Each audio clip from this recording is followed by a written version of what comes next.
Hi, my name is Rudashevsky. I'm a lead provider at medical specialist in Edina. There are many ways that women can take testosterone. One of the ways is by subcutaneous injections. That means under the skin, not in the muscle. We use this method because the doses are smaller and the needle is smaller as well, which makes it easier and more comfortable. Today, I'll show you how to do this at home.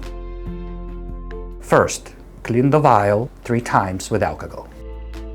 Attach the drawing needle to your syringe.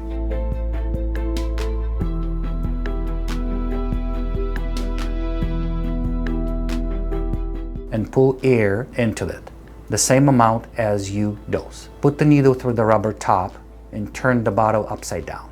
Push the air in, then pull back to draw your medicine. Pull a little extra, then push out the air bubbles until you have the right amount. Now, take off the drawing needle and put on the small injection needle. Push the plunger until you see 1 drop at the tip. You can inject here in the belly, or here on your side of your leg, or else in the buttocks area. Just move to different spots each time. You don't have to go deep because your needle is going to be short enough. Pinch your skin firmly, then push the needle straight in all the way. Push the medicine slowly, count to 5, then pull out. Put on the Band-Aid if you need one, and throw needle in your sharps container. If you see any redness or swelling, give us a call.